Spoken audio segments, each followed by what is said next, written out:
They put me in handcuffs on my own land. Not cops, not deputies, just four guys in matching vests and a cheap white pickup with community compliance unit slapped on the door, official from a distance, pure costume up close. The sun was coming up hot over the ridge, the kind of Idaho morning that smells like dust and cedar, but I could only taste bile.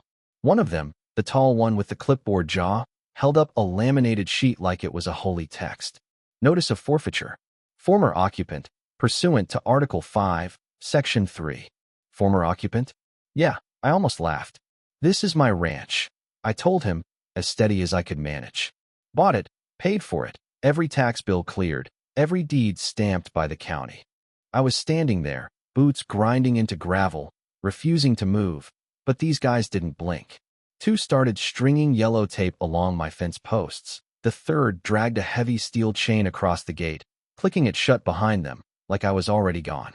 And that's when I saw the plastic cuffs, flex restraints, not even the real thing, hanging off the lead guy's belt. He palmed them, tested the give, then leveled his voice. Sir, you're non-compliant. We're escalating. I squared my shoulders. Try it. They did. Two of them moved fast, arms like vices. I fought them, boots skidding on gravel, but those cuffs snapped around my wrists, plastic digging into skin, hands bound, circulation screaming. I stood there, shackled, watching strangers desecrate my gate. A minivan rolled by on the county road. A woman stuck her head out the window and yelled. About time somebody stopped him. Then she just kept driving. Another car honked and waved like it was a parade. And I felt the heat in my face, not just anger but humiliation. Neighbors I'd traded hay with, now looking at me like I was the villain. And the lead guy leaned in close, coffee on his breath, arrogance in his eyes. Don't fight it, Huntley. It's already done. Land transition's approved. You're just the last obstacle. I glared back, teeth clenched, thinking, you boys picked the wrong ranch. But for a moment, I forced myself still. Because I remembered, I had a recorder tucked inside my jacket. Little red light blinking, catching every illegal word, every plastic badge, every second of them playing sheriff on land they didn't own. That calmed me. Yeah, my neighbors might believe their lies today, but I'd have the truth. Evidence is gold in court, and sometimes you let the world see you shackled because you know, when tables turn, that image will hang them. The sun got higher, burning the morning chill off the wild grass and cedar. I knew this wasn't a mistake. It was a campaign, a coordinated one. If they wanted a war, they just started one. And before I take you all the way down this mess, you gotta know what this land means, not just to me, but to anyone who believes a ranch is something sacred. I didn't inherit a damn thing. No silver spoon, no family acres. I bought this place the hard way, 9 years back, shaking a retiring rancher's hand in a yellow kitchen, signing my full name, Thomas Huntley. Every dollar came from my own calloused hands, not a bank. 340 acres, most of it dry, some said wasted, but I saw potential. 140 for cattle, enough to pay taxes and fill the freezer, the rest left wild. Not abandoned, not neglected, healing. Years of chemical runoff and overgrazing had battered the soil, but I worked with a university program, monitored grass, tracked pollinators, rebuilt what others called dead land. Every spring, wildflowers pop up where folks swore nothing would ever grow. Quail in the brush, deer on the willows. Even the soil smells richer. And that's what the HOA called abandonment. Let me back up a sec. HOAs and me, we never mixed. I'm not against neighborhoods picking their paint colors or banning broken-down cars. But out here, land's supposed to mean freedom. You work it, you keep it, you let it breathe. Then came Briar Hills, popped up like a plastic suburb 4 years after I moved in. Shiny homes, plastic stone, lawns cut to exact squares, California with a side of Idaho. I kept my distance, never used their roads, didn't borrow tools, and sure as hell didn't sign their papers. But there's always one who can't leave well enough alone. Karen Westmark, president of the Briar Hills HOA, queen of the clipboard and pearls, smile sharp enough to cut glass. For years she was just noise, but lately, she'd set her sights on my land. Maybe she dreamed of trails and orchards, or maybe she just hated that one man wouldn't kneel to her little kingdom. Either way, she wanted my acres, and she wasn't planning to ask. It started with a notice nailed to my gate after I got back from a soil conference in Boise. At first, I thought it was a prank. Then came the landscaping crews, the glossy mailers, the local paper's smear job. Then came the men with plastic cuffs. And that's when it hit me. This was war by paperwork and intimidation, not just pettiness. The next day, I woke up hoping it was over. Maybe they'd crawl back into their vinyl castles. But nope, we're just changed weapons. My mailbox stuffed with glossy HOA letters, real heavy paper, navy blue crest, marketing money well spent. I ripped one open. Notice of ceased usage rights, administrative review, regional sustainable use directive. Sounded official, total fiction.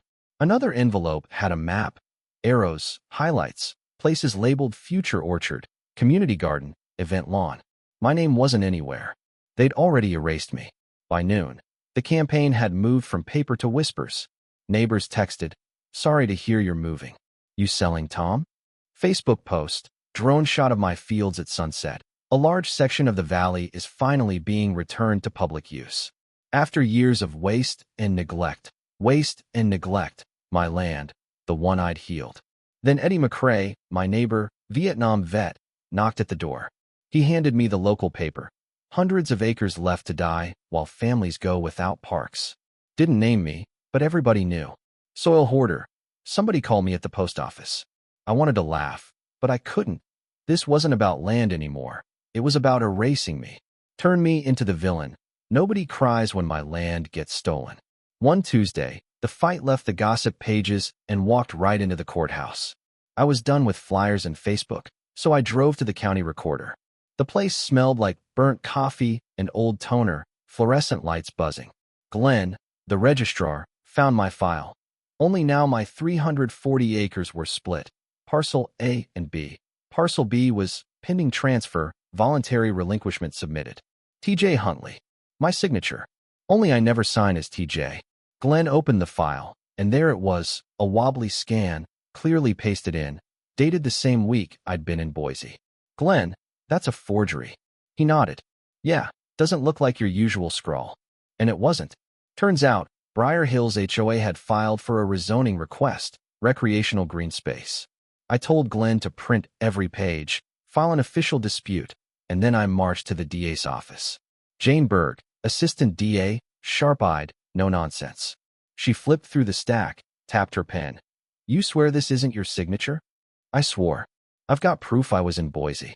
She nodded. We'll freeze the transfer, start digging. That same hour, my neighbor Rick showed up with screenshots, emails between HOA board members. If Huntley won't agree, we'll proceed with the forfeiture narrative, tweak the name, redo the signature.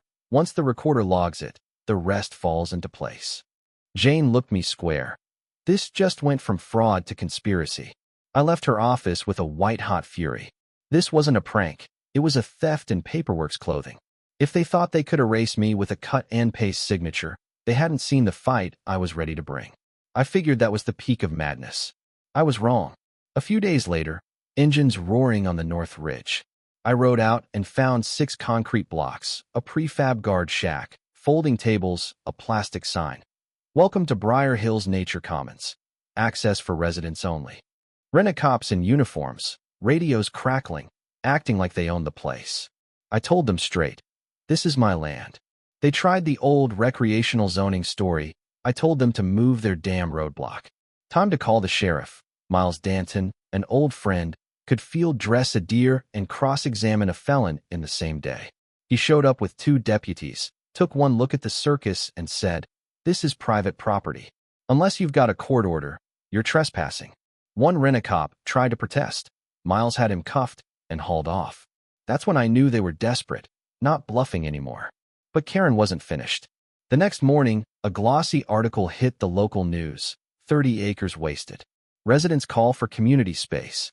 Karen's quote, "This land could be a park, but it's just abandonment. No mention of soil restoration, wildflowers, or the university. Just waste." Cars honked at my gate. People yelled out their windows. The harassment was strategy. Paint me as the villain so no one cares when they steal my land. University contacts vouched for me, wrote statements, but the media didn't care. Next, a fake document from the Department of Property Use. Official-looking, photos of native thistle framed to look like neglect. Then a change.org petition, reclaim the valley. Turn wasted acres into a park. 800 signatures in 12 hours. Manufactured consent, astroturf activism. Public pressure makes officials nervous, and nervous officials make mistakes. So I fought back. Data, photos, real signatures, affidavits, you name it. But facts don't matter when the crowd's chasing a story. HOA kept pushing, sending contractors with weed whackers and fake approval letters. Each time I sent them packing, each time I found new evidence of forgeries, cut and paste signatures, couriered in forms, pixelated scans. I ran it all to the DA. This isn't just harassment anymore. It's felony tampering. I backed everything up, called in a forensic analyst. Because when people start faking signatures, they stop playing by the rules. I knew what was coming next, the muscle. It happened at dawn. 3 concrete barriers, a prefab booth, new sign, public trailhead access. Guards with tactical shirts, radios, acting like it was their land. I called Miles again. He brought backup. Deputies cuffed another guard. Miles told me to get every paper in order. They're acting like they already own this land. That means something bigger's coming. That night, I didn't sleep. Filed orders, scheduled meetings, because this was a land war now. The courthouse in Boise, news vans, crowds. Karen swept in, all beige suit and shark smile. I was technically the defendant, but everybody knew who'd been wronged. My lawyer didn't waste time. Forgery, satellite photos, affidavits, expert witness after expert witness. Then came the twist. Dan Eldridge, former HOA board, testified Karen had pushed the board to fake documents. Make it our jurisdiction. The judge's verdict was thunder. HOA guilty of fraud, forgery, conspiracy. Karen got 14 years, no parole. The HOA fined $3.8 million, dissolved overnight. When the county auctioned off their assets, I bought the old HOA headquarters, the so-called war room where Karen had plotted her takeover. I turned it into the Huntley Agricultural Education Center. Kids visit now, learning how soil heals itself. We ran workshops, opened the doors to anyone who wanted to see what real stewardship looks like. Even former Briar Hills folks, once brainwashed by Karen's campaign. And you know what? The best part is what I did with their old security booth. Had it forklift to the far pasture, built a viewing deck, nailed up a sign. Exhibit A, How Not to Steal a Farm. Folks come by just to see it, hear the story. It's a museum piece now, proof that greed gets you nowhere in this valley. When the HOA dissolved, 3 young families reached out. Folks who'd voted against Karen but never spoke up. Now they help run the center, teaching kids about compost and wildflowers. Land forgives faster than people, I guess. News spread, even went national. A story about rural resistance, the new land wars. I got a letter from Karen's ex-husband, apologizing for not seeing what she'd become, hoping I could rebuild better. No reply needed. That night, we held the first community gathering at the center. Chili, cornbread, laughter drifting across the fields. A boy asked, "Will these fields ever be a park?" I told him, "This whole place is a park, you just have to look closer." The crowd chuckled, but he got it. When the sun set, I stood on the deck by that old guard booth. Idaho wind in my face, stars sharp and endless. The same land Karen called wasted, now whole, quiet, still mine. I can still feel the bite of those plastic cuffs, the start of it all. But it didn't end there. I'm still here. The HOA's gone, erased. Their plans? Lies crumble when you lean too hard on them. I built on soil. Truth holds steady. Didn't ask for a fight. Never wanted to be the face of resistance. But when they come to your gate and call you former occupant, you find out who you really are. And when you stand long enough, others stand with you. That's the real win. Not the headlines. Not even the $3.8 million judgment. It's that today, kids walk my fields with notebooks. Families plant seeds in a building that once plotted theft. They thought they could bury me. Instead, they planted me deeper. If there's a lesson, it's this. Never let anyone tell you your land is worthless just because they can't profit from it. Never hand your birthright to someone who only sees dollar signs. And never, ever believe that fake authority holds more power than real ownership backed by truth. Out here in Idaho, the land remembers who cares for it and who tries to steal it. So yeah, I walk my fence line every morning. The air smells of soil and wild grass, alive. I think about Karen, locked up somewhere, dreaming of control she'll never get back. And I think about her ex-husband's letter, Whatever she tried to destroy, I hope you rebuild it better. I have. I will. Because this fight was never about just one ranch or one man. It's the oldest truth in America. Land matters. Stewardship matters.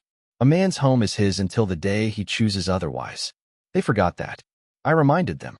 And as long as I'm alive, as long as these fields stretch out under this big Idaho sky, I'll keep reminding anybody who thinks they can take what isn't theirs. Some battles you choose, some you inherit. But when they come to your gate, put cuffs on your wrists, call you former occupant, you learn what you're made of? I found out. I'm Tom Huntley. This is my land, and it always will be. So, what would you have done in my boots? Tell me below, because out here, we all have a story about justice, and I want to hear yours.